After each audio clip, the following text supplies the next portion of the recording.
Hello friends, welcome to ATC. और आज हम सभी डिस्कस करेंगे किसके बारे में? रेजिस्टेंस के बारे में। रजिस्टर पढ़ेंगे, रजिस्टर की प्रॉपर्टीज पढ़ेंगे और ये भी पढ़ेंगे कि वो कैसे करंट को अफेक्ट करता है और भी किन चीजों को वो अफेक्ट करता है। ठीक है, रजिस्टर की प्रॉपर्टी या रेजिस्टेंस क्या होता है, ये सब पढ़ने के लिए हमें सारे पढ़ने पड़ेंगे, क्योंकि आपके एग्जाम में सबसे इंपॉर्टेंट टॉपिक क्या है? Combination of resistances. Series combination हो, पैरेलल कॉम्बिनेशन हो, रेजिस्टिविटी की बात हो, ये सारे चीजें डिपेंड किस पे करती है? जब आप रेजिस्टेंस पढ़ते हैं तो मोस्ट ऑफ द क्वेश्चंस जो एनालिटिकल क्वेश्चंस होते हैं, जो अच्छे क्वेश्चंस होते हैं, जिन्हें स्टूडेंट सॉल्व करने में घबराते हैं, वो सारे क्वेश्चंस किससे बनते हैं? रेजिस्टेंसेस से। इलेक्ट्रिसिटी में सबसे इंपॉर्टेंट टॉपिक अगर कोई है जिससे सबसे ज्यादा क्वेश्चंस फ्रेम होते हैं तो वो किससे फ्रेम होते हैं? रेजिस्टेंस से। ठीक, सबसे पहले देखते हैं कि रजिस्टर क्या है। ठीक है, क्योंकि रेजिस्टेंस क्या है? रेजिस्टेंस तो एक प्रॉपर्टी है ना, पर रजिस्टर की प्रॉपर्टी है रेजिस्टेंस। ठीक है, चलिए पहले देखते हैं कि रजिस्टर क्या होता है।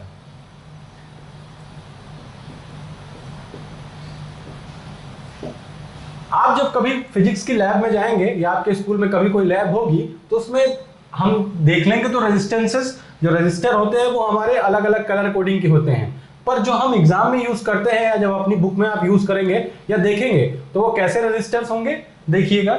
उनका कुछ जो शेप रहता है वो ऐसे रहता है। बहुत सारे लोगों के मन में ये क्वेश्चन होता होगा कि हम रजिस्टर का शेप ऐसा क्यों बनाते हैं? ठीक, हम कुछ भी बना सकते थे ना भाई, करंट का कोई शेप नहीं बनाते, हम चार्ज का कोई शेप नहीं बनाते, वोल्टेज का कोई शेप नहीं बनाते, फिर रजिस्टर का क्यों बनाते हैं? तो सबसे पहले इसका जो आंसर है वो ये है कि रजिस्टर एक फिजिकल क्वांटिटी है जिसे हम महसूस कर सकते हैं, देख सकते हैं। ठीक, और उसे किसी में लगाते हैं, इसका मतलब क्या होगा कि हम उसे फिजिकली इनबिल्ट करते हैं, उसे लगाते हैं। ठीक है, करंट आप देख नहीं सकते, वोल्टेज आप देख नहीं सकते, उसकी आप रीडिंग पढ़ सकते हैं, पर रजिस्टर को क्या है? आप फिजिकली लगा सकते हैं। पर जो सर्किट में इस्तेमाल करते हैं वो कैसा रजिस्टर होता है? वो इस तरीके से इस्तेमाल होता है। मेन बात यह है कि वाई इसी साइज का क्यों रजिस्टर होता है या ऐसा ही क्यों दिखता है? तो इसके लिए क्या है? इसके लिए क्या है कि motion of electrons,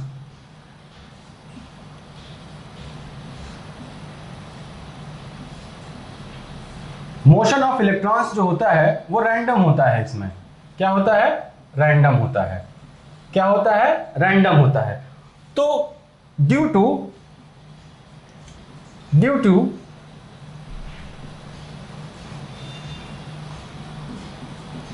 random motion of electron, due to random motion of electron हम किसका इस्तेमाल करते हैं या कैसा दिखता है? Due to random motion of electron उस रजिस्टर बनाया कैसे जाता है? ऐसा बनाया जाता है। क्या बनाया जाता है? रजिस्टर ऐसे बनाया जाता है। ठीक, क्यों ऐसा दिखता है? ठीक, आई होप आप सभी ने नोट कर लिया होगा। अब हम आगे की तरफ पढ़ते हैं कि इसके और भी क्या सारे फिजिकल कॉन्सिक्वेंसेस हैं, कैसे इसका इस्तेमाल करते हैं और कहां पर ये लगाते हैं। ठीक है, चलिए आप इसको नोट कर लिए होंगे, देख लीजिए।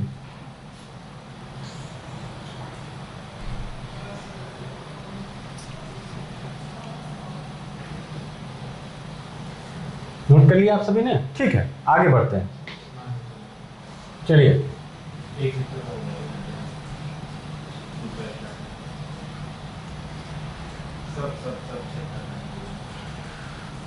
चलिए ठीक है, अब आगे की ओर देखते हैं कि रजिस्टर तो हमने देख लिया कि क्या है। ठीक, इसकी डेफिनेशन भी पढ़ लेते हैं।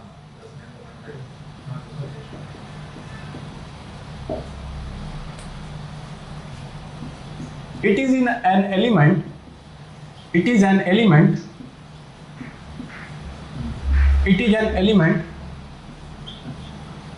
which shows the property of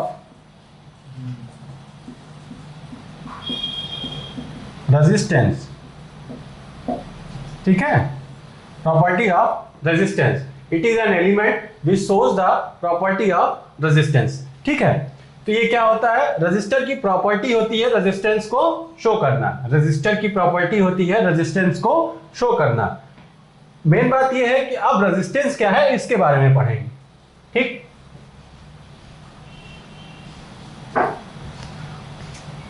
जो सबसे इंपॉर्टेंट टॉपिक है आपके एग्जाम में कई बार पूछा जाता है, क्या होता है रेजिस्टेंस, उन सभी की डेफिनेशन भी लिखेंगे और पढ़ेंगे भी।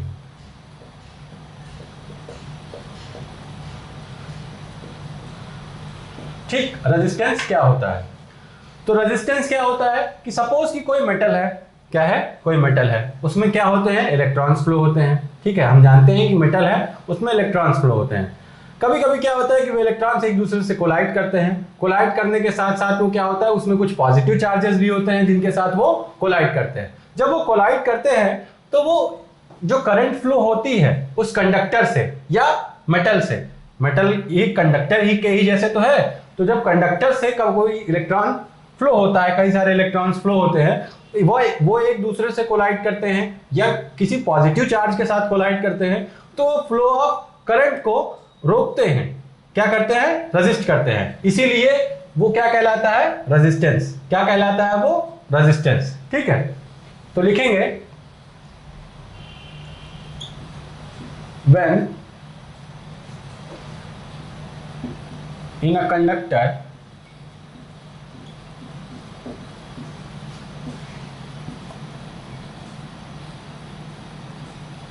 current flows, then also number of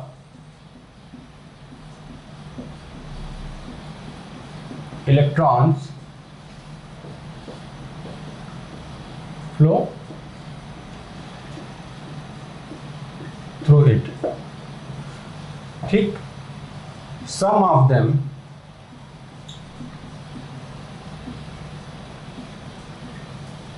collide with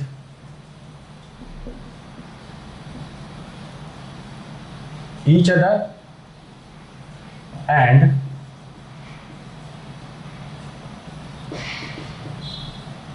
with the positive charges, with the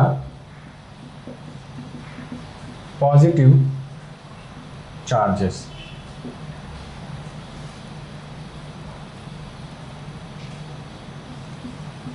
Due to the process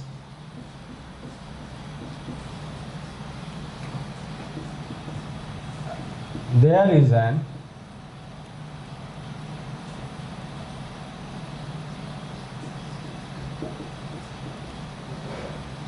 resistance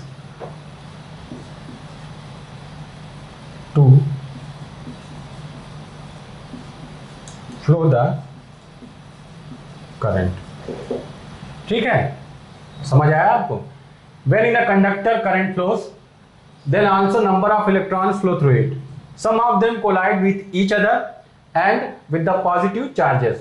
Due to the process, there is a resistance to flow the current.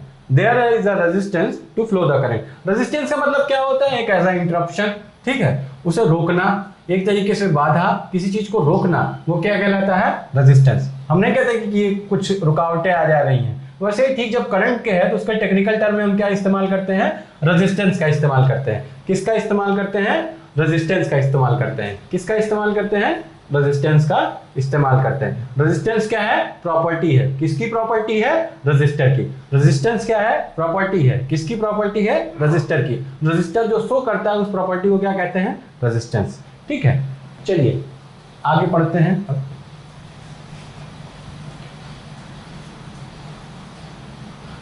पहले तो क्या होगा, किससे denote करते हैं। ठीक, first point, it is denoted by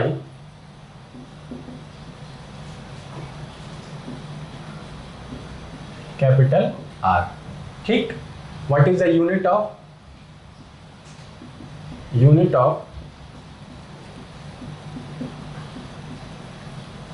resistance क्या होगा, ओम। किससे रिप्रेजेंट करते हैं, ओमेगा। ये क्या है, एक ग्रीक वर्ड है। क्या है, ओमेगा। क्या है, ग्रीक वर्ड है। ठीक, ओमेगा ग्रीक वर्ड है। कैसे रिप्रेजेंट करते हैं, ऐसे। कैसे रिप्रेजेंट करते हैं, ऐसे। किस तरीके से रिप्रेजेंट करते हैं, ग्रीक वर्ड ओमेगा, इसी को क्या बोलते हैं, ओम। ठीक, तो यूनिट ऑफ रेजिस्टेंस क्या है? ओम। समझ आया आपको? चलिए ठीक है, आगे बढ़ते हैं।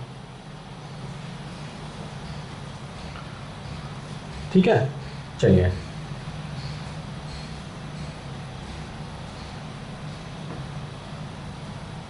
अब आपके एग्जाम में एक इंपॉर्टेंट पॉइंट्स आता है कि रेजिस्टेंस या रजिस्टर उसका फॉर्मूला क्या होगा, क्वेश्चन सॉल्व करने के लिए क्या इस्तेमाल होगा, उस पर हम बात करेंगे। उसके लिए सबसे पहले क्या है कि जब भी हम ओम्स लॉ पढ़ेंगे तो ओम्स लॉ में सबसे इंपॉर्टेंट एक टर्म है, ठीक, क्या है? चलिए देखते हैं।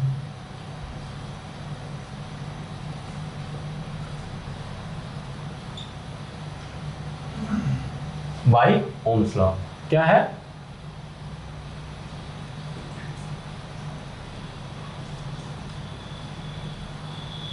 current density is directly proportional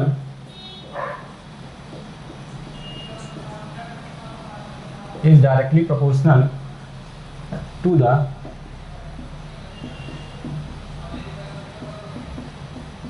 electric field intensity।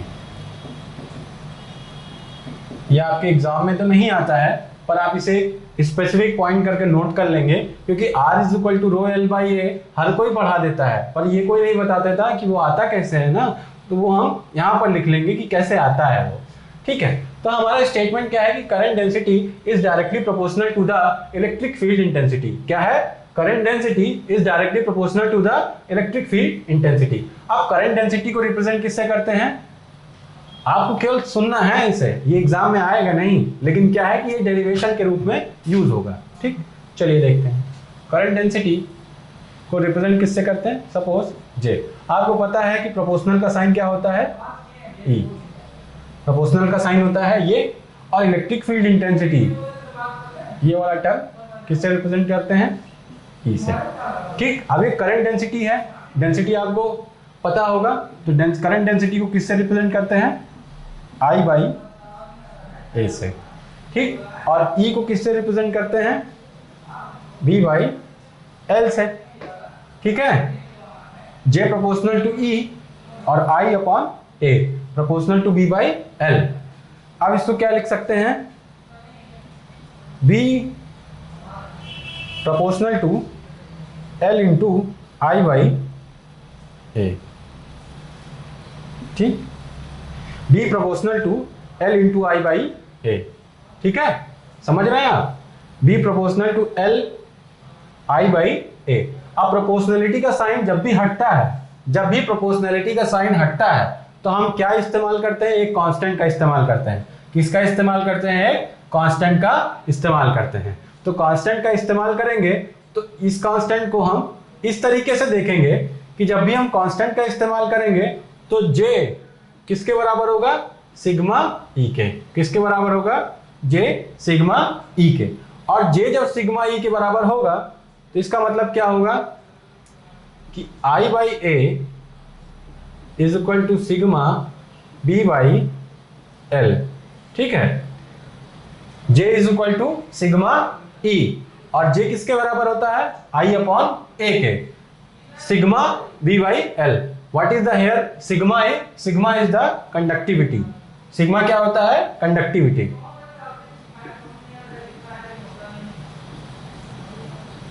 Sigma क्या होता है?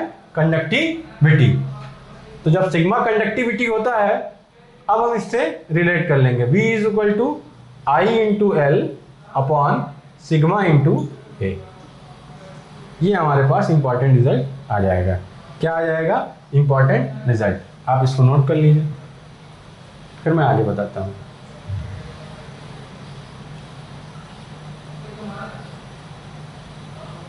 ठीक है, आपने नोट कर लिया होगा। आगे बढ़ते हैं।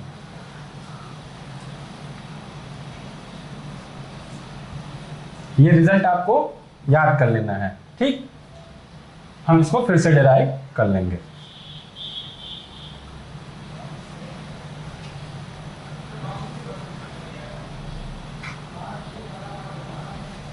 आती है ओम्स लॉ की।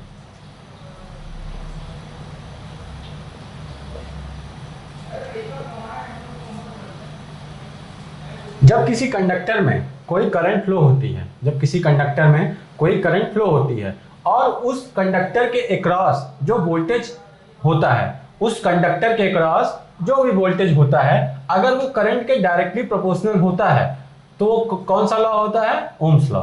क्या कौन सा लॉ होता है? Ohm's law. ठीक है, चलिए देखते हैं। कई जगह पे कई लोग डिस्कस करने वाले, बताने वाले हायर स्टडीज में बता देते हैं कि voltage across the conductor is directly proportional to current flow through the conductor, या current through the conductor is directly proportional to the voltage across the conductor. इन दोनों बातों को समझने के लिए सबसे पहले हमें ओम्स लॉ का बेसिक कॉन्सेप्ट पता होना चाहिए। हम पता कर लेंगे अपने आप कि कौन किसके प्रोपोर्शनल होता है। ठीक है, चलिए देखते हैं। ओम्स लॉ में देखेंगे, if in a wire, if in a wire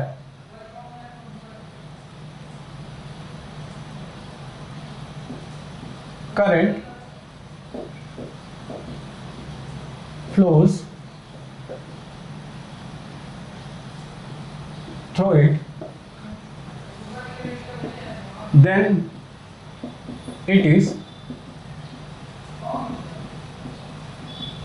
directly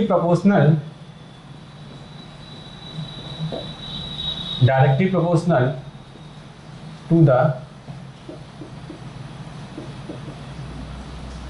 voltage across the conductor. ठीक, if in a wire current flows through it, then it is directly proportional to the voltage across the conductor. If in a wire current flows through it, then it is directly proportional to the voltage across the conductor. तो कैसे होगा? Current जो flow हो रही है, suppose कि हमारे पास एक कंडक्टर है और इससे क्या फ्लो हो रही है? एक करंट फ्लो हो रही है। क्या फ्लो हो रही है? करंट फ्लो हो रही है। और इसके अक्रॉस जो वोल्टेज है इसके टर्मिनल के, वो कितना है? V है। तो कैसे प्रोपोर्शनल करेंगे? सपोज कि करंट फ्लो हो रही है और ये किसके डायरेक्टली प्रोपोर्शनल है? वोल्टेज के। डिपेंड इस पे करता है कि voltage across the conductor, voltage across the conductor is directly proportional to current flows through the it, या current flows through it is directly proportional to the voltage across the conductor. हम कुछ भी मान लेते हैं। ठीक, तो पहले हम देखते हैं कि फर्स्ट स्टेटमेंट से कि कैसे इसको सॉल्व करेंगे। तो सॉल्व कैसे करेंगे? देखिए, सपोज कि I is directly proportional to V है। I is directly proportional to V है। अब अगर I directly proportional to V है, इसका मतलब क्या होगा? I directly proportional to V है। हम ये भी जानते हैं कि अभी थोड़ी देर पहले पढ़े थे कि करंट को फ्लो होने में कौन रोकता है? करंट को फ्लो होने में कौन रोकता है? रेजिस्टेंस। करंट को फ्लो होने में कौन रोकता है? रेजिस्टेंस। तो जब करंट को फ्लो होने में रेजिस्टेंस रोकता है, यानी कि रेजिस्टेंस करंट के फ्लो का क्या होता है? Inversely proportional. समझ आए? जितना ज्यादा रेजिस्टेंस होगा करंट को फ्लो होने में उतनी ही मुश्किल होगी, उतने ही ज्यादा रेजिस्टेंस होंगे। उसके लिए हम देख लेते हैं I is inversely proportional to R। तो हम पढ़े थे ना पिछले में। अब देखो I inversely proportional to R, both the result को कॉम्बिनेशन कर दो तो क्या हो जाएगा? I is equal to 1/R into V। ये आ गया हमारा पहला result. I is equal to V/R। समझ आया? I is equal to V/R। समझ आया? ये क्या है? फर्स्ट स्टेटमेंट है। आप दोनों तरीकों से प्रूफ कर सकते हो। ठीक, ये पहला स्टेटमेंट है। It is if in wire current flows through it, then it is directly proportional to the voltage across the conductor and it is inversely proportional to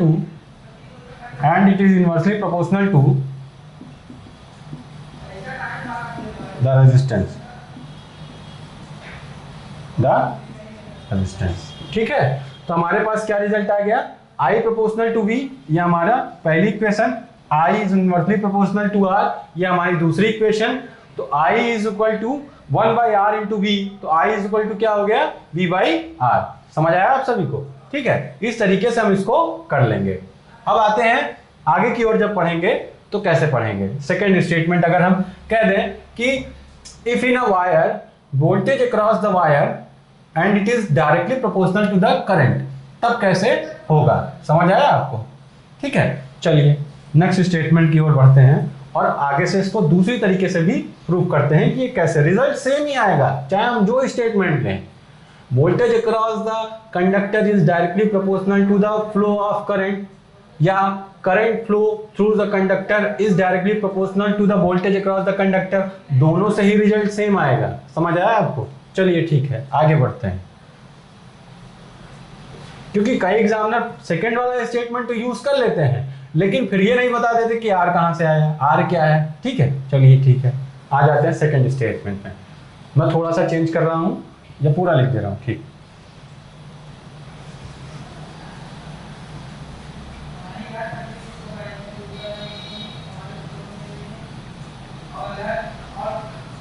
next आते हैं,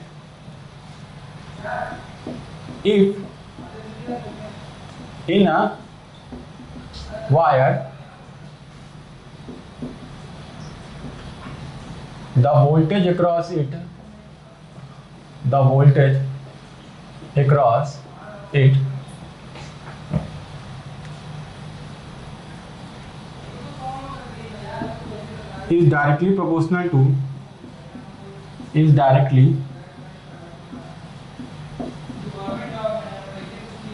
is directly proportional to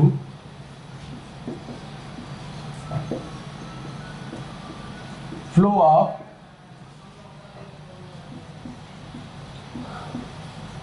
current through it। ठीक है, if in a wire the voltage across it is directly proportional to the flow of current through it। समझ में आया? then it is called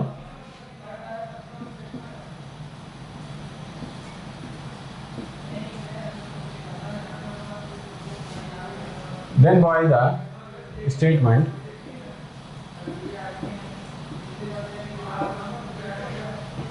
B is directly proportional to I। अब आपको पता है कि जब भी प्रोपोर्शनलिटी का साइन हम हटाएंगे तो क्या लगाएंगे, एक कांस्टेंट का इंट्रोड्यूस करेंगे, इंट्रोडक्शन होगा यहाँ पर एक कांस्टेंट का। तो V is equal to R into I. R क्या है? कांस्टेंट है, लेकिन कांस्टेंट क्या है? रेजिस्टेंस।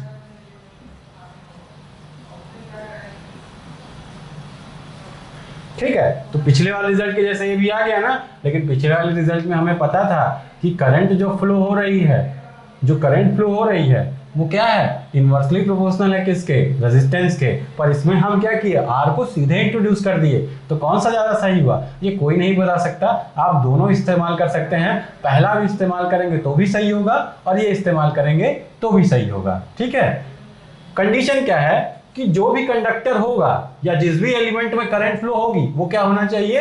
लीनियर एलिमेंट होना चाहिए। क्या होना चाहिए?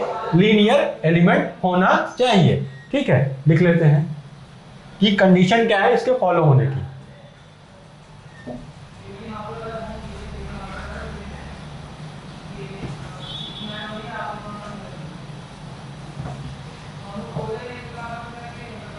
कंडीशन क्या है?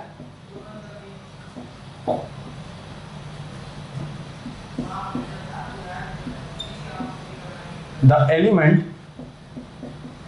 in which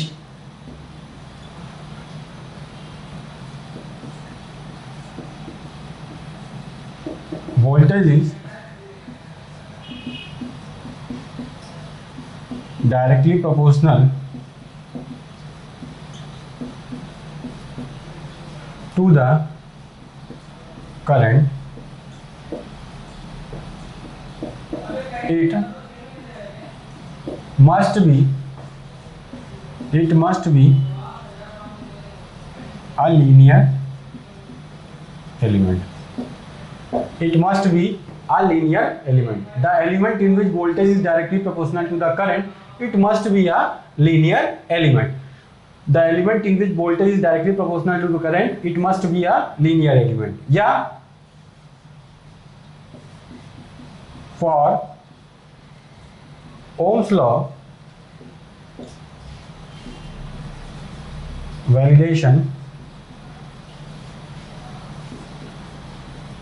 the element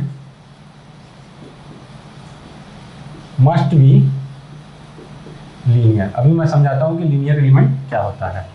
The for Ohm's law validation the element must be linear। For Ohm's law validation the element must be linear।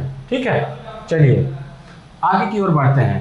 तो आगे की ओर बढ़ते हैं तो हमने देखा था कि from result 1 and 2, from result 1 and 2 हमारे पास पहला रिजल्ट क्या था? पहला रिजल्ट क्या था कि I is equal to 1/r into V. ये हमारे पास क्या था? पहला रिजल्ट था। सेकेंड रिजल्ट क्या था? V is equal to I R. ठीक, ये दोनों रिजल्ट क्या है? सेम है, क्योंकि इससे भी क्या हो जाएगा? V is equal to I R. तो मेन रिजल्ट क्या आया ओम्स लॉ से? V is equal to I R आया। क्या आया? V is equal to I R आया। अब आप जानते हैं कि लीनियर एक लाइन की इक्वेशन क्या होती है? इसको कंपेयर करेंगे y is equal to M X से। किससे कंपेयर करेंगे? y is equal to M X से। किससे कंपेयर करेंगे? y is equal to M X से। इस बात का हम ध्यान दे दें कि कई एग्जाम में v ऐसे बना होता है और I ऐसे होता है v। कोई भी सही हो सकता है, आप किसी का भी इस्तेमाल कर सकते हैं ओम्स लॉ का फॉलो करने के लिए। ये भी सही है, ये भी सही है, दोनों ग्राफ सही है। बशर्ते ये है कि आप स्लोप कौन सा इस्तेमाल करते हैं। ठीक है, आप स्लोप कौन सा इस्तेमाल करते हैं। चलिए ठीक है, देखते हैं हम। मैंने क्यों बताया था कि पहला लॉ ज़्यादा सही है, उसका रीजन यहाँ पर देखते हैं। चलिए आते हैं फर्स्ट लॉ से। देखिए I is equal to 1/r into V है। अब इसको देखिए, इसको कंपेयर कीजिए। सपोज इसको कंपेयर किए y is equal to M X से। कंपेयर किए, m क्या होता है आपके पास? स्लोप। और x क्या होता है? कोऑर्डिनेट। x तो कोऑर्डिनेट होगा ना, y कोऑर्डिनेट x कोऑर्डिनेट, इतना तो आप जानते हैं ना। ठीक है, y क्या हो गया? ये भी कोऑर्डिनेट। अब कोऑर्डिनेट किए तो y के कंपैरिजन में क्या आया? y इज इक्वल टू आया I, m is equal to आया 1/r और x इज इक्वल टू आया क्या आया? v। तो हम इसको यहाँ पर रिप्रेजेंट कर लेते हैं। क्या बनाएंगे?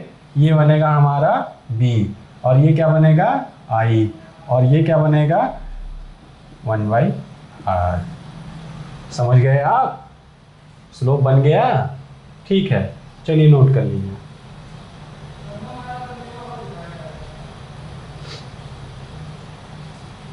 समझ रहे हैं आप? ठीक है, आप एकदम अलग अलग तरीके से पढ़ेंगे तो आप कभी भूलेंगे नहीं। फिजिक्स आप क्या करते हैं ना कि आप बार बार पढ़ के उसे रटने की कोशिश करते हैं, तो रटने से नहीं आएंगे। इसलिए क्या है कि आप इसको इस तरीके से पढ़िए, आप कभी नहीं भूलोगे। रिलेट करके पढ़ोगे कि कैसे क्या होता है, किसका क्या मतलब होता है, किसका क्या मतलब नहीं होता है। दोनों लॉ सही हो जाएंगे। कब कौन सा गलत हो रहा है, कौन सा नहीं सही हो रहा है, ये आपको सारे समझ में आ जाएंगे खुद ही।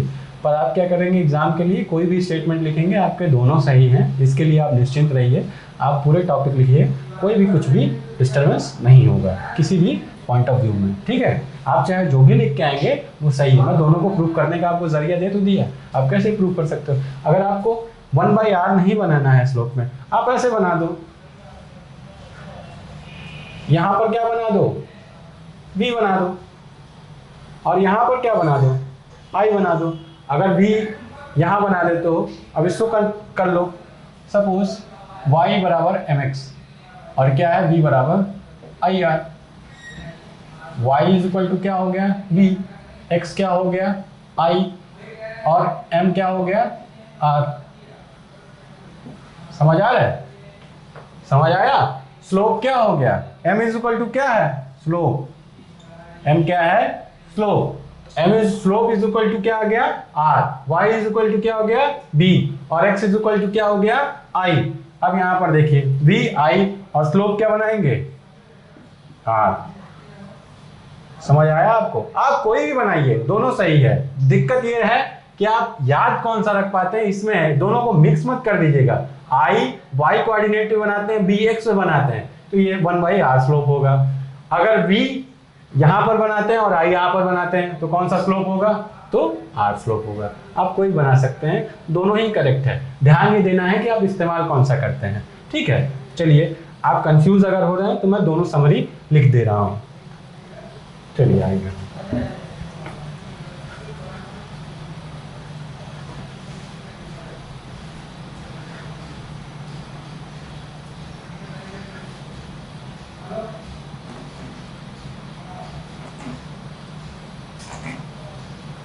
ठीक, दोनों में आ जाते हैं। चलिए देखते हैं। अगर देखिए V is equal to I R है, ठीक, और I is equal to 1/r into V है। कौन सा कंपेयर करेंगे इसमें हम ध्यान देंगे। ठीक है, V is equal to I R है और I is equal to 1/r into V है। इसको कौन सा कंपेयर करेंगे और किस तरीके से कंपेयर करेंगे और कौन सा डायग्राम बनाएंगे, ये दोनों आप कैसे देखेंगे? इस तरीके से देखेंगे। चलिए देखते हैं। V is equal to I R और I is equal to 1/r into V. इसको कंपेयर कीजिए। Y is equal to mx से कंपेयर किए। m क्या है? स्लोप, और x तो कोऑर्डिनेट है, y भी क्या है? कोऑर्डिनेट है। समझ रहे हैं? दिख रहा है? चलिए ठीक है। अब आते हैं कि अब इसको कैसे लिखेंगे? V is equal to I R, y is equal to mx। तो कैसे लिखेंगे? देखिए, y एक्सिस बना दीजिए, x एक्सिस बना दीजिए। x पर क्या है?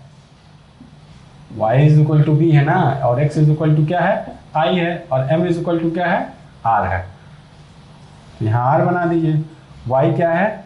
b है, और x कोऑर्डिनेट क्या है? I है। ये क्या है? ये वाला ग्राफ सही हो गया, बाय ओम्स लॉ। अब आते हैं इसमें। I इज इक्वल टू क्या है? 1/r into we. क्या है? I is equal to 1/r into V. I को किससे रिप्रेजेंट करेंगे? y से। ये क्या है? m। v क्या है? x। चलिए देखते हैं। y इज इक्वल टू क्या आया? I। x is equal to क्या आया? v। और m इज इक्वल टू यानी कि स्लोप क्या आया? 1/r का। चलिए, ये क्या बना हमारा? v, और ये क्या बनता है? I। यहाँ पे बना दिए हम स्लोप। स्लोप किसका है? 1/r का। समझ गए आप? स्लोप क्या है? स्लोप का मतलब क्या? अरे कोऑर्डिनेट भैया y अपॉन x। स्लोप का मतलब क्या? y upon x। समझ गए? नहीं स्लोप निकालने आ रहा है, किसी क्वेश्चन में दे दिया है तो स्लोप कैसे निकालोगे? स्लोप सिर्फ इतना सा है, m is equal to y/x। ये क्या है? कोऑर्डिनेट है। कोऑर्डिनेट आप ढूंढ लोगे। y is equal to mx क्या है? ये एक स्ट्रेट लाइन की इक्वेशन है, इसीलिए तो इससे कंपेयर कर रहे हैं। कौन सा एलिमेंट है? लीनियर। लीनियर एलिमेंट कौन सा है? रेजिस्टर। इसीलिए उसमें ओम्स लॉ फॉलो होता है और किसी में फॉलो नहीं होता है इजीली। ठीक है, समझ गए आप? चलिए, ये हो गया। नेक्स्ट,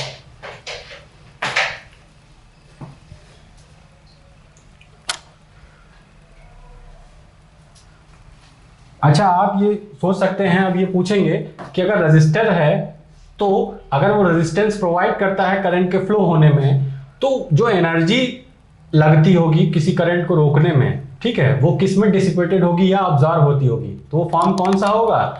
सीधे वही होगा। चलिए देखते हैं। The element resistor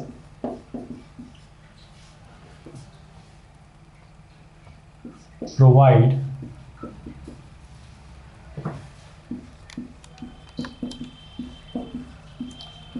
resistances. The element resistor provide resistances to the flow of current and also introduce our heat energy। ठीक है, तो रेजिस्टर क्या है? वो हमेशा एनर्जी को क्या करता है? ऑब्जॉर्व करता है। वो कभी भी डिलीवर नहीं कर सकता। समझ में आया? जैसे कि इंडक्टर क्या होता है कि वो डिलीवर कर सकता है, इंडक्टर के बारे में अभी आप नहीं जानते हैं, पर रेजिस्टर क्या है? वो हमेशा एनर्जी को क्या करता है? डिसिपेट ही करता है, यानी कि ऑब्जॉर्व ही करता है। ठीक, चलो देखते हैं। तो पढ़ लीजिए। resistor is an absorbing element. Resistor is an absorbing element. Register क्या है? एक एब्जॉर्बिंग एलिमेंट है. किसका एब्जॉर्ब करता है वो? हीट का. किसका एब्जॉर्ब करता है? हीट का. नोट करके लिख लेंगे इसको. ठीक है, चलिए आते हैं अब आगे की ओर.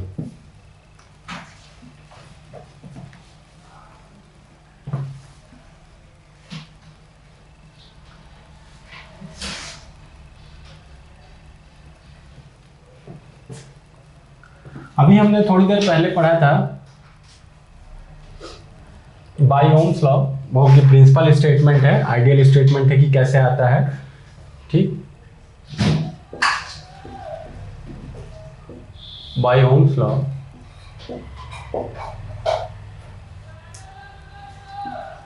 Current density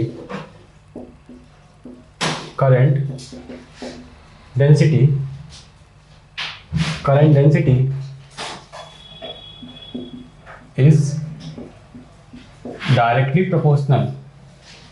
Current density is directly proportional to the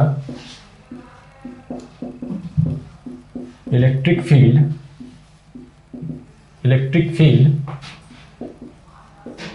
intensity. Current density is directly proportional to the electric field intensity. Current density is directly proportional to the electric field intensity. ठीक, तो करंट डेंसिटी को किससे represent करते हैं? देखिए,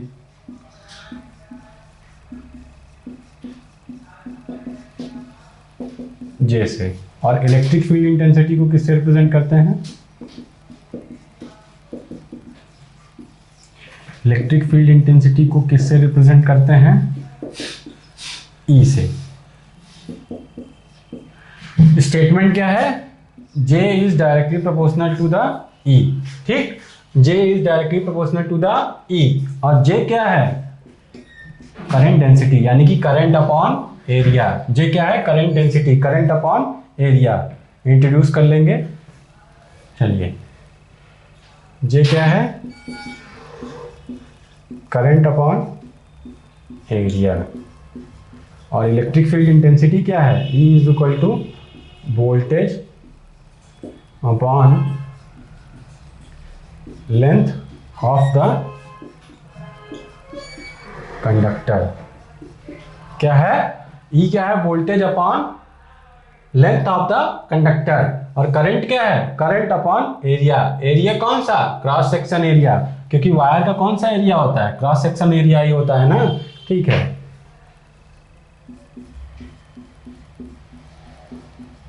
area cross section. J current upon area cross section, और E क्या है? Voltage upon length of the conductor. चलिए ठीक है, आगे आते हैं.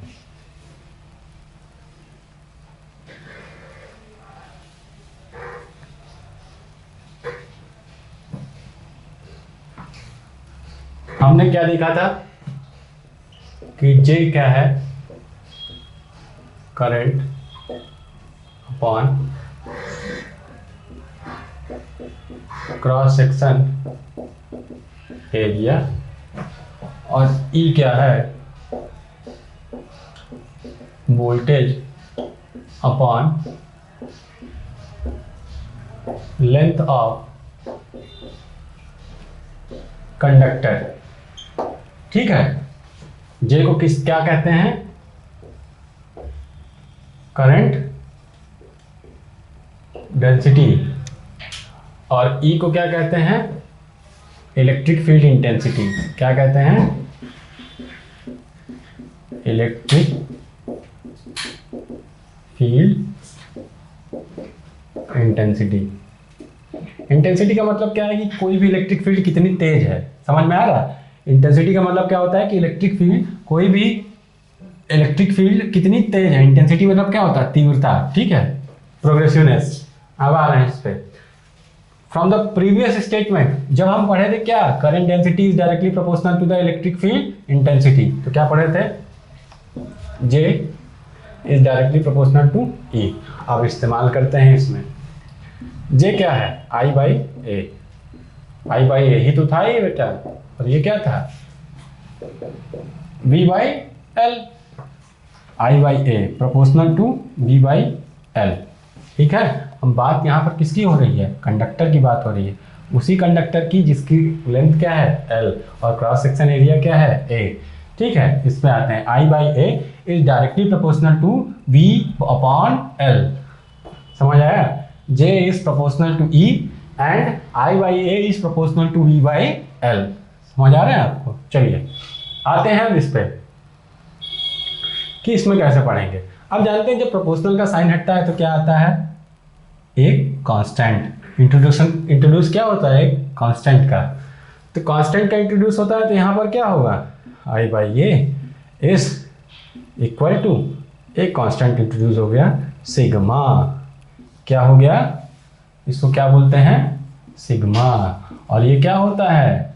कंडक्टिविटी। कंडक्टिविटी क्या होता है? ये एक प्रॉपर्टी है। कंडक्टिविटी इज अ प्रॉपर्टी जो बताती है कि किसी मेटल में या किसी कंडक्टर में कितना करंट फ्लो हो सकता है। ठीक है, कैसे फ्लो हो सकता है, मेटल कंडक्टर है या नहीं है, एलिमेंट कंडक्टर है या नहीं है, कंडक्टर है, सेमीकंडक्टर है या इंसुलेटर है, ये सब कैसे पता चलता है?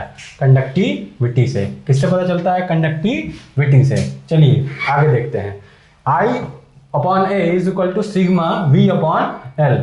यहाँ पर सिग्मा का इंट्रोड्यूस हो गया। किसका इंट्रोड्यूस हुआ? सिग्मा का। तो जब सिग्मा का इंट्रोड्यूस हुआ तो I by A is equal to sigma V upon L. अब बाई ओम्स लॉ हमने देखा था, by Ohm's law V is equal to क्या होता है? IR। पुट कर देंगे किसमें? इसमें। ठीक है, इसके बाद लिख लेंगे बाई ओम्स लॉ, और V is equal to IR के बाद क्या कर लेंगे? ये पुट कर लेंगे। पुट करिए।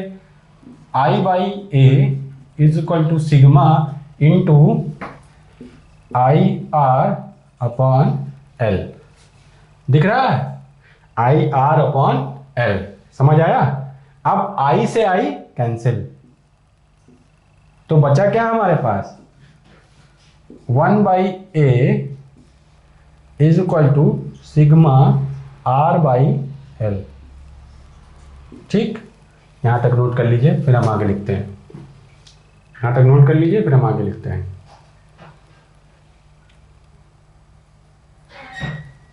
ठीक है, दिक्कत ये होगी कैसे भूलेंगे, तो आप सीधे धीरे धीरे याद करते रहेंगे तो आपको याद होता जाएगा। ठीक है, चलिए नोट कर लिए? चलिए आगे बढ़ते हैं। हमारे पास क्या रिजल्ट था पिछले केस में? हम वहीं से आगे बढ़ेंगे। 1 by A is equal to sigma R upon L. समझ आया? 1 by A is equal to sigma R upon L. 1 by A is equal to sigma R upon L. 1 by A is equal to sigma R upon L. यहां से आगे बढ़ेंगे। चलिए ठीक है, तो R इज इक्वल टू क्या आ गया? L अपॉन ए इंटू सिग्मा। अब हम जानते हैं कि सिग्मा क्या होता है? कंडक्टिविटी। तो कंडक्टिविटी होगा तो इसका कुछ अपोजिट भी तो होगा, है कि नहीं? जैसे पॉजिटिव होता है उसका अपोजिट क्या होता है? नेगेटिव। नेगेटिव का अपोजिट क्या होता है? पॉजिटिव।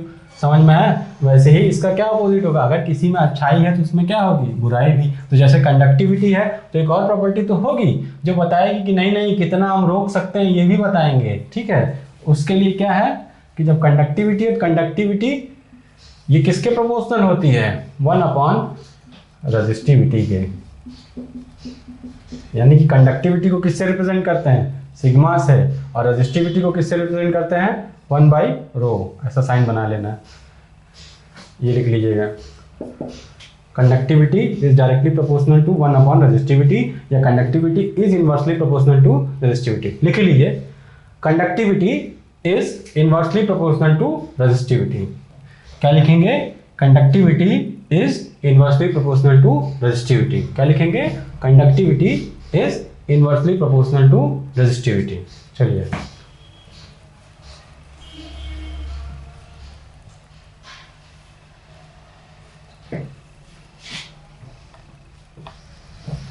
हम कहाँ पर थे, यहां पर थे ना, कि हमारे पास क्या आया था, 1/a is equal to r upon l, यही आया था, और सिग्मा, यही तो आया था, sorry sigma r upon l आया था। ठीक, तो r इज इक्वल टू क्या लिखे थे हम, l upon a sigma. Sigma हम जानते हैं क्या होता है, 1/रो रजिस्टिविटी। तो r इज इक्वल टू क्या होगा, l into rho upon a। यही इंपॉर्टेंट फार्मूला जिसका मैं डिस्कशन कर रहा था। सब लोग लिखवा देते हैं कि r is equal to rho l/a, पर कोई बताता नहीं कि कैसे आए हैं। ठीक है, तो इसके लिए मैं किसी और पर नहीं जा रहा, क्या कौन बताता है क्या नहीं बताता, लेकिन r इज इक्वल टू बताते सब हैं, हायर क्लास में बताते हैं, पर अभी नहीं कोई बताता। लेकिन क्या है कि आया कैसे, कोई अगर जानना चाहता है तो ये लिख सकता है, आपके एग्जाम में कभी कोई डेरिवेशन नहीं आएगा इसका। ठीक है, तो इसके लिए आप रिलैक्स रहिए और रिजल्ट बस याद रखिएगा, r is equal to rho l/a। Here r is equal to क्या होगा, रेजिस्टेंस, एंड l क्या होगा, लेंथ ऑफ द कंडक्टर,